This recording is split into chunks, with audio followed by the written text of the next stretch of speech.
dawned on me that I do not have anything to defend myself if any of these were to come alive. I have so many FNAF costumes in my house that if any of them were to get quirky in the night, I'd have nothing to defend myself. That is until now, which is what this month's video is about. I'm going to make a real working Faz-Cam. You can get this item in Five Nights at Freddy's Security Breach if you don't choose the Faz-Blast. But basically, if you want one of the animatronics that are hunting you down to be buffered for a little bit, you just have to blast them with the flash. Blast them with the flash. You just have to aim at their face and then just take a picture. They don't like the bright light, so they'll stop for a bit. Which is what I might have to do if I see you guys moving again. And Foxy. Foxy's actually the worst one. I swear he moves, he's creepy as hell. So, in order to do that, I decided I would build on top of a real Polaroid camera. I chose this one because it's rather similar to the original design without it being completely changing the shape of the reference. That being said, this one still isn't as accurate as I'd like. You could, in theory, take it apart, but because these are so expensive, I really didn't want to risk that. Because I'm not risking taking it apart, I have other challenges to face, such as, can I make this shape any more accurate? The actual reference has more of a sort of T shape to it, but because of this, I would have to alter this shape a little bit more, or potentially cut this off.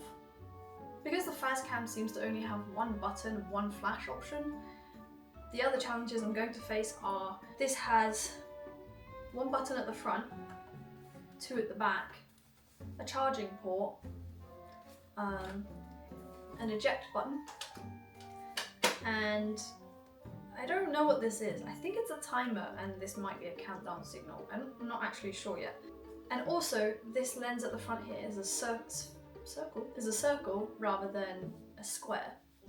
The main problem, however, other than losing a little bit of accuracy, is keeping its function. So with my design, I hope to have it so that I can still press this button and that still opens, otherwise I'm not going to be able to change its instax, and still be able to have somewhat an accurate design to it. So without further ado, let's get printing. Whoops, I forgot to mention that if you wanted to make one yourself in the exact same way I did, this is this Polaroid here. I got it in the sale, but I do recommend getting a cheaper, just because when I'm making this, I fully understand that there is a huge risk that anything I do involving paint, involving glue, could jeopardize the function of this, and it's such a nice camera by itself that that would be a shame if you were hoping to not have any risks. So yes, before I do begin this build, I want you to know that if you do want to make this, that you are risking wasting your money, but if you're super careful, the chances of that are a lot smaller. So yep, let's see if I can make it. The quickest and most time efficient way to do this would be to 3D model it, and I started off with 3D modeling the camera just so that it saves time on further measurements later, but this isn't extremely accurate because I was rushing, but it was good enough to be able to build this shell. So as you can see, the camera fits inside here and the pieces come apart, but yeah, now it's time to print it.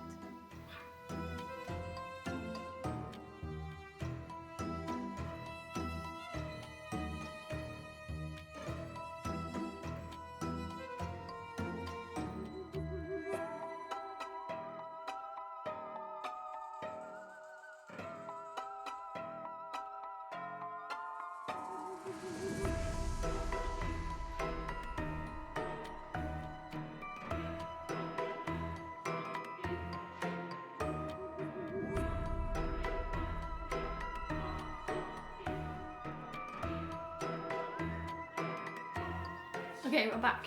So, everything's been printed. This is my first test. Again, I didn't give myself enough time to test this more than once, so hoping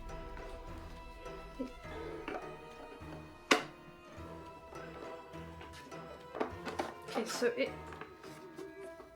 fits really nice on this side. As you can see, it's got a hole for the charging still. Then, because I didn't know how to do the buttons at the back with them being so far, I can remove the ear and turn it on here and then put it on with magnets. This side, however, doesn't want to close. I think it might be this. So as you can see, I didn't want to cut this in case it was really important.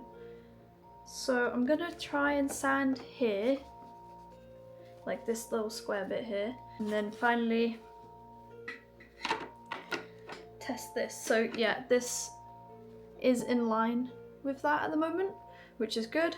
Now just looking at this part again, being very careful, I can kind of see that it's touching that just ever so slightly. Oops. So just so very slightly. So again, I'll go in the file and I'll just reduce that by 1mm2. But for me, I'm going to sand that bit down. Let's go.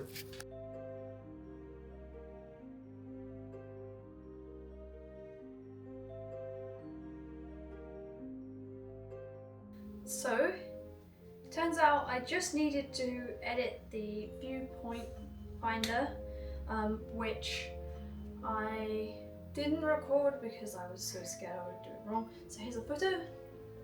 I did cut it. I made sure to wrap it in a bag and some masking tape just so that there wasn't any dust getting into any of the functionality of the camera. Okay, so now this is the first time I've taped it together since the alterations. I'm not going to put the details on, but I'm going to test it for the very first time. So at the moment it's not glued. That's it turning on.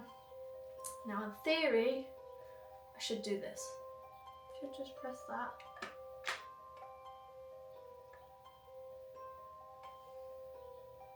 Okay, just a quick update. As you can see from this film, it did work. Figured out what the problem is. So, quick rant. Don't really like Polaroid now, I think, compared to Instax, just for the simple fact that with my Instax, it feels more retro, like you just point it and it takes a picture, even if the picture is blurry.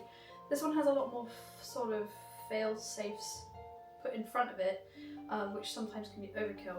Like for example, this little thing that I thought was a countdown is actually its sensor, so it knows how close it is to an object and how far away it is. There was a bridge here to make it look more accurate originally. It was detecting that and it was giving me this code error called C, which I googled, and it literally just means the subject is too close. So I have removed it. Again, if I do make this file available, that will be already removed. But now, as you can see, it works.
Okay, so now it's technically finished, but first I need to test it.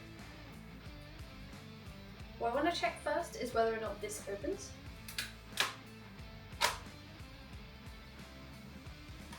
Pretty good. See? So, this is the second time I'm filming this video because I completely forgot to hit record. But hopefully you have enjoyed watching me bring the Faz camera to life. I really like it, I think it's very cute. It's definitely an upgrade from the original for me personally. And maybe you guys will see me at conventions trying to take pictures maybe with this. That being said, if you do want to make this for yourself and you're completely okay with all the risks involved, then I plan to release the files as usual in the future. I can't say when, I'm so busy with some slightly secret stuff right now, which you guys will know about soon and I look forward to telling you about, but I will hopefully bring it out, you know, in the next week or two, but don't hold me to that. Anyway, thanks again for watching and hopefully I'll see you next month. Anyway, whoever said that you can't look bad in Polaroid